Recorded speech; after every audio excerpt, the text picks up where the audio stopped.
All right, Shalom. This is Yaquab with the GMS Dallas camp, and I have here the brother Sha'ar. Shalom.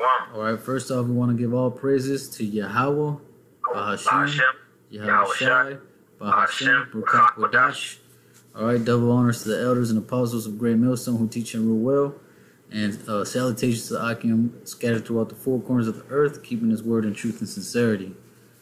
Now, me and the brother Sha'ar just want to, we were talking today, about certain things, and we want to go into a quick topic, concerning chastisement, because we all know that when it comes to us going through hell in this world, it's pretty much the Most High,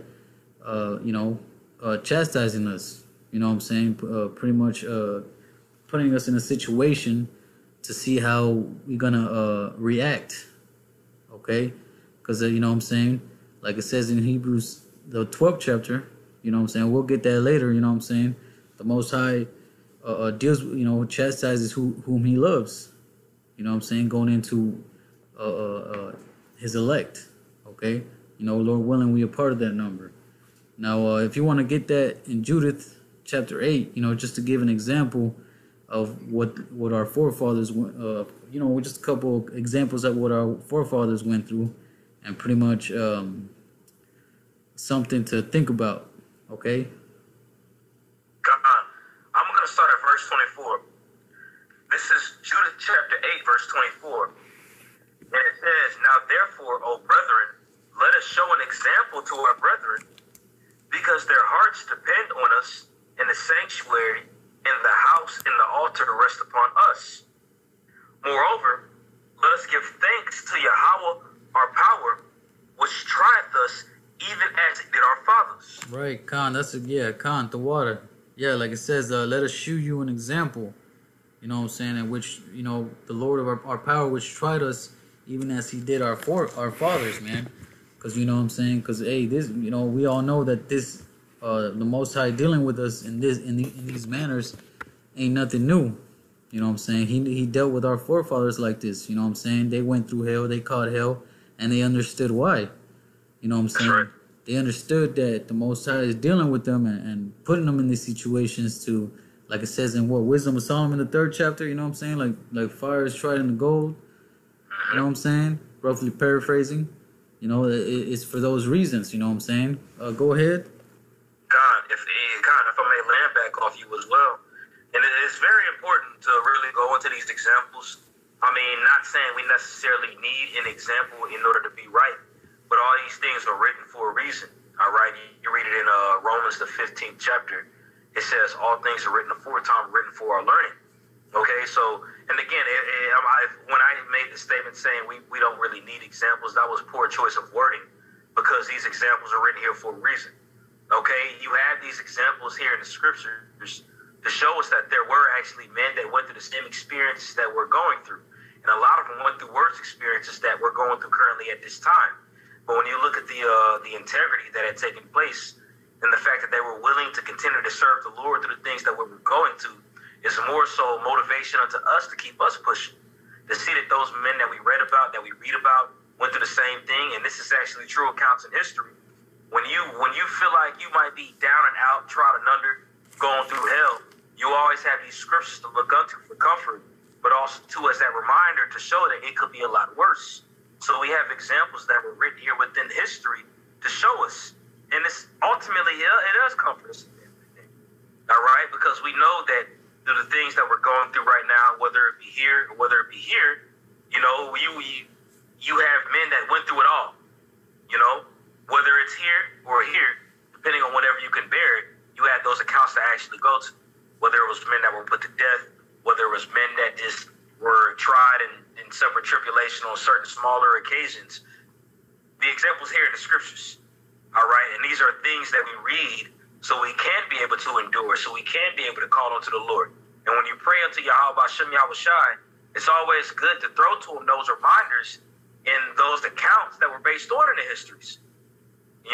Reason why I say that, so you can look back upon it yourself, like, okay, he answered those men's prayer when they was going through it, he'll answer mine as well. They help us at the end of the day. That's why it's written. It was written for our learning, for our understanding, and it helps support us when we're in times of tribulation. Okay? But I'm going to continue reading. This is Judith chapter 8, verse 26. It says, remember what things he did to Abraham and how he tried Isaac and what happened to Jacob in Mesopotamia of Syria when he kept the sheep of Laban, his mother's brother. Right. Now, when you look into those examples, you know what I'm saying, you had Abraham, which the Most High pretty much told him, you know, pretty much was testing him. You know what I'm saying? Like, if he pretty much like, are you willing to sacrifice your son for me? You know what I'm saying? And he put him through that tribulation. You know what I'm saying? Because if you imagine yourself, you know, Most High deal, you know, he talking to you and be like, man, okay, I need you to sacrifice your son. You know what I'm saying? Like, in your mind, you know, you just got to imagine what Abraham was thinking. You know what I'm saying? It's like, damn, like, my son, okay, Khan, is for the Lord, all right. You know what I'm saying? Like, that's something that would really stir some people up. You know what I'm saying? Something that would, you know, really make them think, like, damn, like, but hey, Abraham, he stood fast. And he did what the Most High told him. You know what I'm saying? Even though it was, you know, you got to think about that's his son. So, you know, might have affected him in an emotional way. You know what I mean? Absolutely. Because that's a very heavier point from what you're going into. That's a heavier point of what we all have to go through every day. Okay? For example, you got to give up your family. You know what I'm saying? When I say give up your family, the scriptures say if you choose your mother, your father, your son, your daughter over me, you are not fit for the kingdom of heaven. You know, so we look at our daily experiences right now. A lot of Jake got family demons on them. You know, they can't really let go of that. But the thing is, Yahweh Shai is asking the question, who are you going to choose? Me or them? Because you got more fold coming in if you endure. So that was an extreme test for Abraham. You know, because Abraham wasn't just told to leave Sarah and leave Isaac behind. No, he was told to sacrifice Isaac as a trial of his faith. Now, that's a big deal right there, man. And you think about it to yourself, would you really be able to do that? Of course, we can't really just say yes or no. All we can say is, Lord willing, that's the case. But the thing about it is, Abraham actually experienced that firsthand. And when you look at what he had done and how he kept his integrity, he was willing to slay Isaac for the sake of the Lord. Literally slay his son. Sacrifice his son for the Lord. That's a big deal, man. And can't none of us just say right off the muscle, yeah, I'll do that. Now, Lord willing, we don't know. But Abraham went through that. Abraham actually experienced it. You know? Now, that's a trial, excuse my French, but that's a trial for your ass. Man. You know, that ain't just no lightweight, willy-nilly thing. When we was in church, we had read about the story. Yeah, Abraham had to almost sacrifice his son. I don't have any children. So I can't really say how I would feel to myself. But I can only think to myself, like, wow, that's a very big deal. And it takes a man with a very immense amount of faith to be able to do that. And he's looking for men. The Lord is looking for men that's willing to go through it. So we got our certain situations that we go through in the world. When I say in the world, I'm talking about things that we encounter in the world. We can't really think of these things. But our true trial is going to come soon. But the Lord, Yahweh, he puts us through these littler trials day by day to build us up. So when that time does come, we will be able to hold our integrity, like these examples that we're reading about. You got it, right? Khan, you right. That's right. You know what I'm saying? And since you said that, I'm going to get that in Wisdom of Solomon real quick. Okay, Khan. Let's see. So I can pull it up real quick. All right, this is Wisdom of Solomon.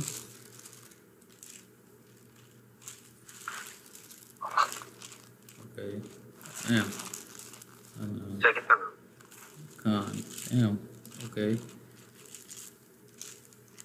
Okay, Wisdom of Solomon, chapter 3, verse 4. That says, for though they be punished in the sight of men, yet is their hope full of immortality. And having been a little chastised, they shall be greatly rewarded, for the Most High proved them and found them worthy for himself.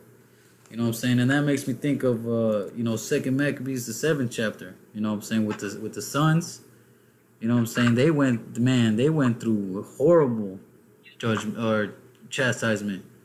You know what I'm saying? They literally burned and were cut up. You know what I'm saying? And they stood fast for the Most High. You know what I'm saying? They still kept their faith. That's right. You know what I'm saying? And that goes back and this and that and these things go back to what we were reading in Judith.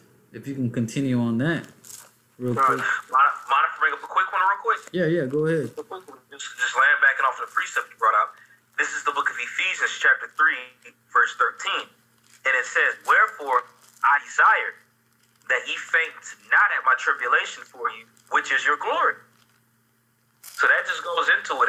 Like you would read in Wisdom of Solomon, you know, we going through, I mean, the scriptures say small things. Because the things that we're going through, whether it's your rent, whether it's your car bill, whether it's your baby mama, whether it's your children, whatever the case is, you can't really equate that to being fried in a pan and getting your tongue cut out and witnessing your brethren get killed. All right? I mean, we understand Esau is going to come like a flood, and there's going to be certain of our brethren that are going to die as martyrs. Okay? But the scriptures still consider that being small tribulation. All right? Because we can't equate a small amount of time, meaning that time that you might be suffering, to eternity. Okay? Can't really equate it to it at all, period. Eternity, I'm putting it like this, 1,000 years of tribulation is small compared to eternity. You know, so when we go through these things and the small things we're going through right now, we can't really say nothing about it. But the stuff that we are going through right now and the stuff that's to come, we're going through it so we will be able to be glorified rightfully when that day comes. Because Yahushua, after he was slain, he sat on the right-hand side of the Heavenly Father. And the same is going to follow within his elect. All right, he considers his elect being joint heirs unto him when you read it in Romans, the 8th chapter. Okay, so as much as we can say in our minds, we catching hell, going through these things, man, we have to constantly remind ourselves and constantly read within these scriptures and look at the examples, but also think about the coming glory that's to come, the pending glory that's to come. Eternity, immortality, because that's what was spoken of in Wisdom of Solomon 3. That glory is synonymous for immortality and rulership in the kingdom, not being able to feel no pain. But we got to go through this short period of time first, or we catching hell, man. All right, the carnal L's that you take, and Lord willing, later on, that's going to be another lesson for another day. But the carnal L's that you take can't equate to the spiritual wins that you get during those carnal losses. All right, every loss that we take within the flesh is counted as a win in the spirit, depending on how we take the loss. If we take the loss and look at it as a win spiritually, you're winning. Goes into dying daily in the flesh, as Colossians states. All right, but if you look at the things that you go through, the things that, oh man, I don't know what I'm going to do, and start giving Satan hella glory, it's like, come on, man, you starting to recognize Satan more than the Lord. We understand there's times we catch hell and be like, man, Satan being a hoe.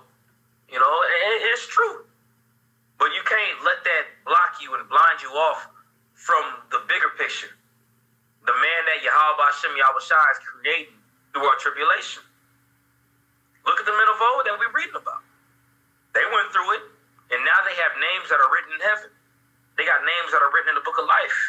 All right? They're known as famous great men when you read about it in Sirach. All right? And also other scriptures. And that goes back to what we're reading here in Judith, the 8th chapter. Just wanted to bring that point out, brother. Gone, yeah, the water. Yeah, that's right. You know what I'm saying? Because, did you finish verse 26 in that? I'll read it again for you. Okay, gone. This is Judith, chapter 8, verse 26. Remember what things he did to Abraham and how he tried Isaac and what happened to Jacob in Mesopotamia of Syria when he kept the sheep of Laban, his mother's brother. Right, you know what I'm saying? So we already talked about the example with Abraham and Isaac, and then he gives you another example with Jacob and Laban. You know what I'm saying? How pretty much Laban was like, man, you can have my daughter. It would be better for you to have my daughter than somebody else. And, you know, he pretty much wanted, Jacob wanted Rachel. You know what I'm saying? So he had served them 7 years. And if you read Genesis 29, it tells you that, you know, Jacob was beguiled by Laban. You know what I'm saying? Because Laban, at the end of the 7 years, Laban was like, man, what did he say? He said, you know, it's not custom for me to give you my oldest first, then my younger. It's not custom for him to give the youngest first before the older. Okay, Khan, yeah. They're supposed to bear the children first. Khan, yeah, that the water, yeah, you know what I'm saying. So pretty much he gave him Leia, and then he had to serve another 7 years to get Rachel, to get what he wanted. You know what I'm saying. God, So you just think about that, man. 14 years of serving, your what was he? His mother's brother. yeah, yo, yeah, You know what I'm saying? 14 years just to get just get the woman that you wanted. You know what I'm saying? He had to do what he was a servant, right? Servant. yeah, pretty much, yeah. Yeah, calm. Yep. You know what I'm saying, Joe? So just imagine that. You know what I'm saying? That's just that's why I gave you that example. You know what I'm saying? You serving somebody 14 years just to get the woman that you want. You know what I'm saying? God, right. Yeah, that's pretty whack. And then to top it off, you think you got her, and you getting ready to lay with her, and the lights are turned off, and you getting ready to get down, and you end up waking up in the morning and find out it's the wrong woman. You're like, man, what the hell, man? Can you really imagine that? Damn. Can you imagine that? This is a woman, like, for example, man. I'm trying to think about the baddest chick that we've seen, man. A bad chick to the audience, women that you long for, that you might have seen in high school, that you really dig, different crushes, and you like, I want her. Woman that you be claim. You know what I'm saying? Yeah. We all claim certain women when we watching TV or whatever the case is. Then you work for her for 7 years, and the lights are off, and you excited. You about to get down up in that. And you getting up in it, and you wake up, and it's Hilda. You know what I'm saying? I mean, I don't want to dog Leia, because that's our mother at the end of the day. But I'm just using that as an example. It ain't the woman that you wanted. You'll be pissed off. But what did Jacob do? Did Jacob, what you do, man? Beat him up? No. He ended up enduring it and suffered for righteousness' sake and worked 7 more years to get the woman that he wanted. You know? God. This is just what it is. We go through hell, we catch affliction, we catch tribulation. We got to understand the bigger picture that's at the end of it, man. The kingdom of heaven is way more, what's the word I'm looking for? Way more desirous to us than any woman, man. So Jacob served 14 years just for a woman, and he did it. So how much more do we have to apply this for the truth and for the kingdom of heaven? We should be willing, every single last one of us should be willing to strive for eternity, man. Easier said than done. I'm only 4 or 5 years in this truth. Lord, we endure. Same thing with you. But if we continue to pray and keep our integrity, we're going to be able to do it. Now, hopefully it don't take 100,000 years for the kingdom of heaven. But we're supposed to have in our mindsets, it is what it is. To serve the Lord and keep the patience and fight and suffer tribulation. Because ultimately, we're undeserving of his mercy. And he has still chosen to give that to us. And that's enough. That should be enough for us right now. Yeah. Did you want that verse 27 is the key point. Yeah, Khan, verse 27. It says, for he hath not tried us in the fire as he did them, for the examination of their hearts, neither have he taken vengeance on us, but Yahweh doeth scourge them that come near unto him to admonish them. Yeah, man, so the Most High hadn't tried us in the fire as he did them. You know what I'm saying? Because everything we going through, like the brother Sha'ar had mentioned, is like little tribulations, you know what I'm saying? We ain't really been tried like our forefathers been tried, you know what I'm saying? Just think about all the things that they went through, I'm saying. Give example like Daniel, when he was thrown into the lion's den. Imagine being thrown into a den full of lions. Or what Job went through. Or what Meshach, Shadrach, and Abednego went through. You know what I'm saying? Before, imagine what they were thinking before they were about to be thrown into that furnace. You know what I'm saying? All these examples, you know what I'm saying? That's why the scriptures talk about, to remember Job. It's there so we, for us to remember these things, you know what I'm saying, on what our forefathers went through, to learn and to be thankful that we not in those Most High's not putting us in those situations. You got a precept? I do. This is the book of Hebrews chapter 11, verse 36. And it says, others, going into our forefathers, others had trials of cruel mockings and scourgings, yea, moreover, of bonds and imprisonment, and they were stoned, they were sawn asunder, were tempted, were slain with the sword. They wandered about in sheepskins and goatskins, being destitute, afflicted, tormented, of whom the world was not worthy. They wandered in deserts and in mountains and in dens and in caves of the earth, and these all having obtained a good report through faith, received not the promise. So these men went through that back then and still didn't receive the promise back then. The promise was still afar off. Still. Man. And they still went through it knowing what was to come at the other end of it, man. And they went through far worse things than we had experienced. We talking about Jacob. We went all the way back to Abraham and Isaac. Bruh, this is 1,900 years ago. Salakia. This is 1,900 years before Yahushua. That's what I meant to say. So this is 3,900, 4,000 years ago, man. And they did that and knew what they were going to obtain at the end of the day. And they still went through it. And we understand Isaac, all right, because just as Abraham was tempted when he was put to slay Isaac too, because Isaac was Yahushua. And ultimately, he was getting ready to be slain by his father. So can you imagine, like, for example, let's think about it like this. Your father is getting ready to kill you, and you a child. How would you feel after that, man? Man. Next day, your father like, give me a hug, son, I love you. You're going to be like, oh, I love you too. You're going to be scared as hell, man. And you got to live with that the rest of your life, with that constant thought in your head, like, is he going to kill me? Did the Lord tell him to kill me? You know? But Isaac didn't conduct himself as such because he understood, you know? So these men had went through things in the past, knowing the promise that was to come, and it was afar off. Even Enoch prophesied about Yahushua. So since Enoch prophesied about Yahushua, you don't think Enoch didn't go through those scourgings and all the stuff that we're reading about right here? No, Enoch received glory. He was translated in a chariot. So Enoch was catching hell. Enoch just didn't prophesy, just prophesied, and it was just easy, and all of a sudden he ascended up. No, man. We read in Ephesians, the 3rd chapter, going into how we receive glory through our tribulation. Enoch was glorified back then, so he had to go through it. These men had to go through it. We ain't suffered under blood yet, and that's in Hebrews 12. We ain't suffered under blood yet, like we're reading about right here, man. So we really, I don't want to put it as we don't have nothing to complain about, because we don't. Because, of course, being down here, you're going to have certain things you want to complain about, because we still catching hell. Even in 2nd Ezra, the 8th chapter, it talks about the souls of the righteous complain continually unto the Lord. But we don't want to get to the point where it overwhelms us, to the point where that's all we're talking about.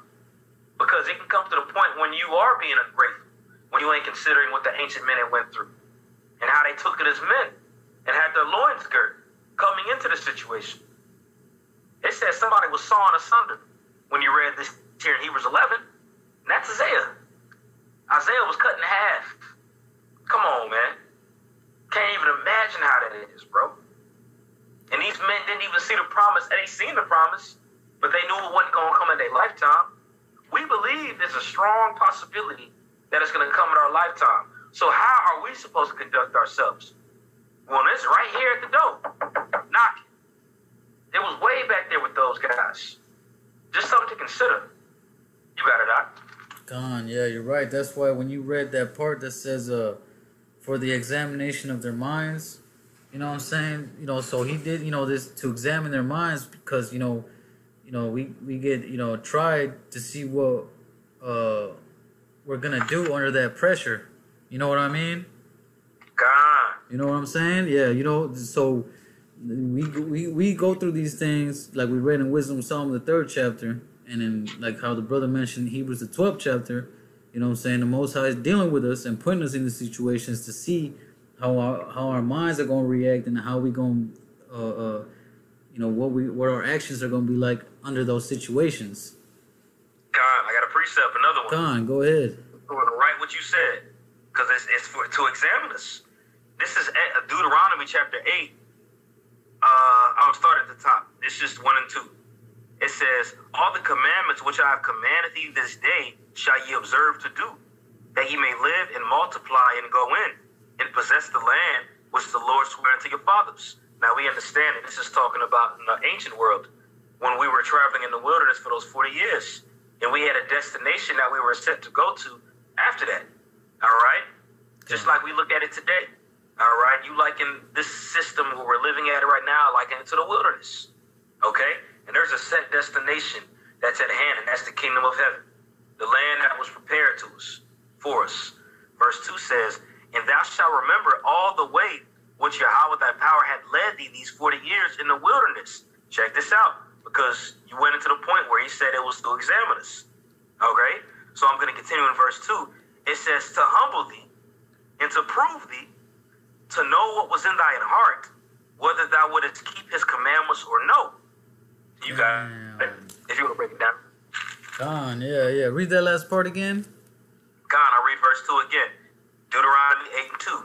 And when thou shalt remember all the way which Yahweh thy power led thee these 40 years in the wilderness, to humble thee and to prove thee, to know what was in thy heart, whether thou wouldest keep his commandments or no. Yeah. And he humbled thee and suffered thee to hunger and fed thee with manna, which thou knewest not, neither did thy fathers know, that he might make thee know that man doth not live off bread alone only, but by every word that proceed out of the mouth of the Lord doeth man live. You got it. That third verse kind of hit home with it, you know. So the Most High put them in them things, man, to pretty much, to humble them and to see if they, after those things, after he put them things, them situations on them, to see if they were gonna still enduring and keep going and doing what they were supposed to do. You know what I'm saying? Like the brother just read, to see if he would keep the commandments. Right? Is that what that said? That's right. Absolutely. You know what I'm saying? So the Most High is putting you in that fire and pretty much refining you to where, you know what I'm saying, you'll come out a little, you know what I'm saying, like a little stronger, if that makes any sense. Absolutely. You look at it as the little stuff you go through in your daily. After you catch hell, are you going to go home and do a lesson? Are you going to go home and read? Are you gonna keep your integrity? You gonna go to camp? All right, or are you gonna just wither away like a lot of guys that fell out? You know, a lot of people faint within the tribulation. That's why the Lord said, "Don't faint at the tribulation, because it is your glory." You know, a lot of brothers, and Satan knows how to poke your buttons too, because he knows you better than you know yourself. And he knows that when you catch hell. All right, when you catch hell, a lot of times in your mind, if you ain't right there in your mind, which a lot of younger brothers might, both of these situations where Satan is trying to nitpick and poke at them, and it'll have you thinking, am I in the spirit still? And not even just younger brothers. Hell, every last one of us, we in this wretched flesh. So there's certain thoughts that you might have, like, am I in the spirit still? And that can cause somebody to err and go off and not want to do the work no more because they feel like the Lord ain't dealing with them no more, man. But the times that you go through those things are the times that you're supposed to stay locked in, because there's something at the end of that door. That door meaning that gate, that defense mechanism that's trying to block you off from that glory. And there's something right there. The more you catching hell, the more you getting closer. But it goes in how you receive it at the other end. If you catching hell and you whipping up and complaining about it all the time to everybody and stuff, you losing the battle. But if you're taking it like a man with your loins girt, and you know what's at the other end, and you keep grinding at it, that's that glory. All right? The scriptures talk about it in 2nd Ezra, the 7th chapter, a city being built full of all good things, and it's a very narrow path that only one person can go at a time. And on the left side is water, on the right side is fire. So there's death surrounded by you. And it's a little straight tightrope that you're walking on. But there's something bigger at the end of it. And that's what was explained in Deuteronomy 8. The wilderness for 40 years. Think about 40 years. It's a long time. We ain't even 40 years old. And they catching hell. A land has been promised to them. Jake was falling off, man. I don't think this place is ever going to come. The only ones that was able to make it were the ones that believed and had that spirit of faith and assurance and knowledge that the Most High was going to lead them through that. It was that process. And those things were being spoken to them as a reminder. And they just withered away. The only ones that are going to be able to receive that glory are ones that are able to endure stuff that's going on. Because it's going to get a lot worse. You got it, Doc. Yeah, we haven't even really gone through what the scriptures prophesied about, going into Jacob's trouble. You know what I'm saying? Right. So, man, we're going to, like this, Yahushua said, the servant is not greater than his master. You know what I'm saying? So, yeah, Yahushua was called hell, man. Remember when, before he was about to be crucified, he prayed to the Lord, and what did it say? He was bleeding, or he was sweating blood, praying to the Most High. Yeah, he was sweating so much it was like blood. He was sweating so much it was like blood was dripping off of him. Gone. Yeah, you know what I'm saying? And he asked the Most High to take that cup away from him. But the Most High, pretty much like, man, the Most High didn't respond right. So, and then Yahushua, he had to go through it. You know what I'm saying? But hey, you know what I'm saying? Yahushua is the ultimate example, you know what I'm saying? And we're not greater than Yahushua. So we're going to have to catch that tribulation. That's right, brother. That's why, like, when I hear, what I'm saying, younger brothers talk about, even myself, talk about how, man, we're going to have to go through this. Oh, man, we're going to, the mark of the mark of the beast and all this and Jacob's trouble. And they kind of like, and you tell them, like, man, you're going to have to go through this tribulation. You might get killed. You might do this. And they kind of just say con and kind of don't really, you know what I'm saying? They take it lightly to where it's like, man, you got to really think about the stuff that's going to have to go down and what you're really about when it comes to this truth, man. Because you might be saying con and I believe and have faith. At the end of the day, you're not really considering the gravity and importance and of the things that we're gonna have to go through. That's right. Yeah, look at the guys that fell out. Yeah, con. Yeah, I'm saying, what I'm saying, we had people that been in this thing for 8 years, and then all of a sudden they just decide they don't want to do it no more. You know what I'm saying? We've had brothers fall out. Like brothers Shahar said, man, we've been in this thing 4 or 5 years, but we've had other brothers been longer in this thing that have fallen out. You know what I'm saying? That's why we always bring out that, or we always mention that scripture, you know what I'm saying, with David, you know what I'm saying, take not thy Holy Spirit away from me. You know what I'm saying? That's why brothers always mention about praying and things like that too. You know what I'm saying? Because like we talked about earlier, you know what I'm saying, you be in this truth and then the Most High will take that spirit away from you and then you fall out. And then, it just makes you think of, of the latter things, you know what I'm saying? Like, okay, you go back in the world, then the Most High gonna deal with you. You know what I'm saying? It's a terrible thing to fall into the hands of the living power. You know what I'm saying? So after you come out of this thing, after you decide you want to go back in the world, the Most High could take you out. Either kill you or put you in some way worse. You know what I'm saying? That's right. That's right. Okay, I believe we're done with Judith. Oh, wait, there's another... okay, so in Judith, when you had read... talking about how the Most High hadn't taken vengeance on us. It said, it said, neither hath the Lord taken vengeance on us. You know what I'm saying? You got to think about that.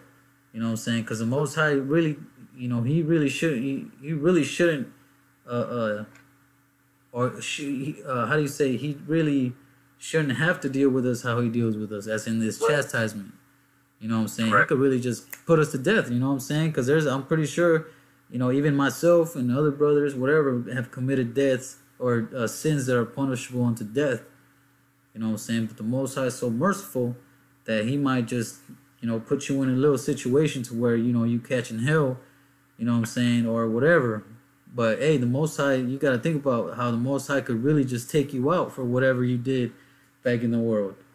Right. You know what I'm saying? That's right. He's hella fair, man. He's hella fair. And it's even certain things that you go through and you think like, damn. But you still got to think back and say, call Allah Yahweh Shem Yahweh Shai, man. Because you still have this word. If you don't have this word, then you really dead. And you really through, like he was talking about, like the brother was going into, man. If you don't have this word, man, you're finished. So we really need to be grateful and thankful every day that we still have this. and we catch hell and go through certain things, if you still believe and you still know these scriptures and you still pushing, man, the Spirit ain't left you, man. The Spirit ain't leave you. Now, does that mean just walk and just do whatever the hell you want without fearing the Lord? Absolutely not, man. You keep it in your mind that the Lord could deal with you the way he dealt with a lot of guys out there. Because that is the fear of the Lord. But understand this, whenever you catching hell, don't wimp out and don't just, oh, man, he ain't dealing with me no more, so I'm going to just sit back and not do nothing. No, man. That means Satan has you in his trick bag. You know? Yeah. Don't think that. Don't think that. This is examination. This is test. This is proving grounds, man. That's what this is. I got a quick one, real quick, bro. Go on. Just a quick one. This is Proverbs 13 and 24. And it says, he that spareth his rod hateth his son, but he that loveth him chasteneth him betimes. So if you spare the rod, that means you ain't whooping on your son when they obviously did something that they weren't supposed to do. All right, so when you catching hell, it's obviously the Lord ain't sparing the rod. He's putting that rod on your behind because of something that you did, whether it's in your past life, whether it's right now, or whether it's meant for you to go to death so you continue to glorify the Lord afterwards so you can receive glory. At the end of the day, you deserve it, nigga. Excuse my language, I'm just saying. You deserve it, man. So take it and deal with it because it's chastisement. Talking to myself, talking to all of us. You know? Because if you ain't receiving that rod, he ain't likening you to one of his sons. Then you should be put in fear. Can't complain about both. Oh, man, the Lord whooped my ass. Oh, man, I'm not going through nothing. What's going on? Come on, man. Take it cheerfully, the fact that you got them whelps on your behind. You know? That was it on that one. God, I'm going to bring this one out. Sirach chapter 2, verse 4. It says, whatsoever is brought upon thee, take cheerfully, and be patient when thou art changed to a low estate. You know what I'm saying? Because when you put in those situations, you know, it's for the Most High to humble you. You know what I'm saying? Right. So you got to take it cheerfully and be patient and know that the Most High is doing it for a reason, okay? So this is verse 5. It says, for gold is tried in the fire, and acceptable men in the furnace of adversity. Believe in him, and he will help thee. Order thy way aright, and trust in him. You know, so we read that in Wisdom of Solomon, the 3rd chapter. You know what I'm saying? Because if you keep reading down all the way to verse 10, it says, look at the generations of old, and see, did ever any trust in the Lord and was confounded? Or did any abide in his fear and was forsaken?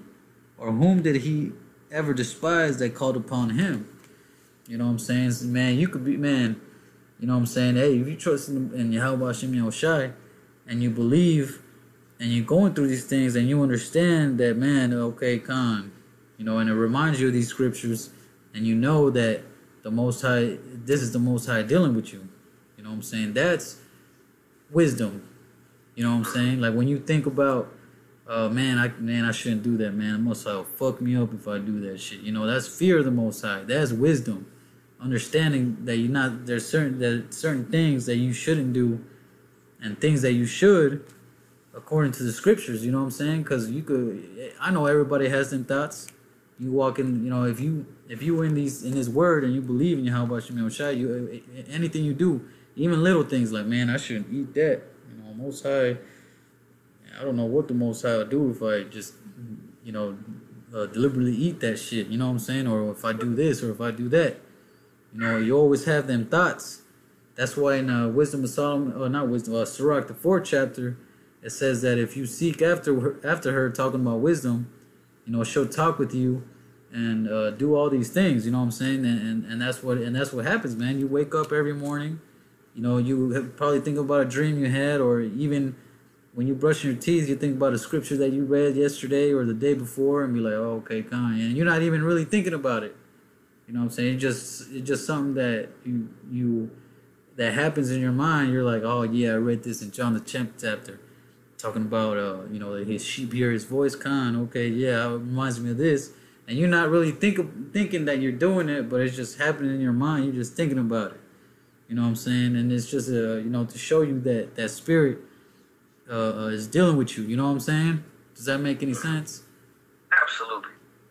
Okay, I got one more. The one in Psalms 39.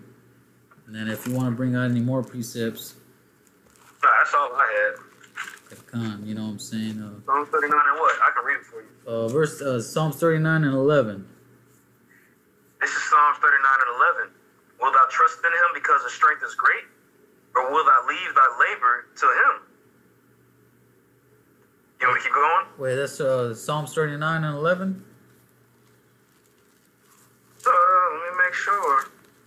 Oh, I'm in Job. Okay, my bad, bro. Okay, Khan. Salakia. It's all good. They're gonna comment boards. Oh, got him. This is. I'm sorry, man. This is the book of Psalms, chapter 39, verse 11. When thou wouldst rebuke, doeth correct man for iniquity, thou makest his beauty to consume away like a moth. Surely every man is vanity, Salah. Khan, so like if you read that, you know what I'm saying, you know, like when the Lord corrects you, you know, like if you ever seen a moth or like an ant catch on fire, you know what I'm saying, like an ant when you put magnifying glass and it'll burn, you know what I'm saying, that, you know, it's like how your beauty of your state or body or things around you get, you know, when the Lord checks you, you know what I'm saying, like it will literally break you down and it will humble you and make you uncomfortable. You know what I'm saying? So when the Most High puts you in such situations, it's like it's made to humble you and to like kind of like make you how do you say, like kind of think about like what you're doing. You know what I mean? You know what I'm saying? Like oh shit. You know, especially if you're a man of the Lord, you're like, oh, you know, something like all of a sudden just something happens, something bad. You know what I'm saying? Like maybe maybe you break your arm or something while doing something, and then you're like, oh, you know what I'm saying? Like, fuck, you know what I'm saying? And you think about, like, man, damn, like, shit, I must have did something fucked up. But it like, you know, it humbles you and it breaks you down to where you're like, you know, like I said, like, you know, like a moth. What it say? It says that, it says, when thou rebukes, doeth correct man for iniquity, thou makest his beauty to consume away like a moth. Yeah. You know what I'm saying? Like when that, you know, you know, like that beauty, you know, like if you bought like things around you, like I was saying, it's like when the Lord, you know, when the Lord checks you, you know what I'm saying? Those things are consumed away. You know what I'm saying? Does that make sense? Absolutely, absolutely. Pretty much when you get that rebuke, it's like, oh shoot. You know what I'm saying? Especially when it's somebody who's often rebuked, but you know they in the spirit when they telling you, like, oh snaps. You know? But if you're a righteous man, you're going to take it. The scriptures say a faithful friend is a medicine of life. You're going to receive it, especially if it's wisdom. Right. God, yeah, that's right. That's right. I think that was, is there any more on that? I think that's it, right? That's pretty much it. Okay, Khan. Yeah, if you got any more precepts? Nah, that's it, brother.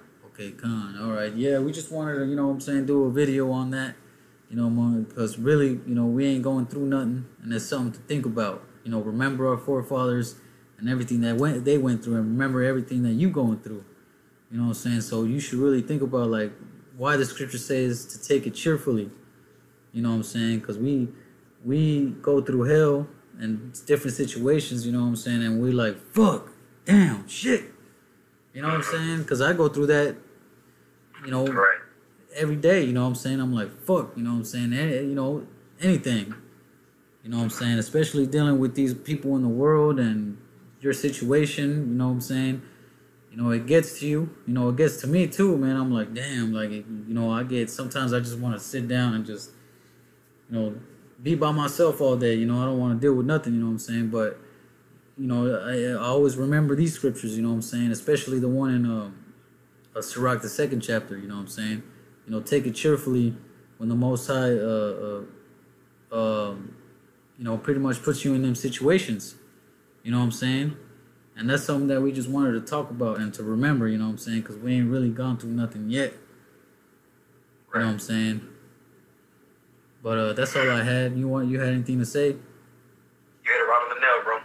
Gone. All right, then. Well, with that, we're going to say Shalom, Kal Halal, Yahweh, Ba'ashem, Yahweh Shai, Ba'ashem, Rakakadash. All right, double honors to the elders and apostles of Grand Millstone. who teach and rule well. And salutations to Akim scattered throughout the four corners of the earth, keeping his word in truth and sincerity. With that, I'm going to say Shalom. Shalom.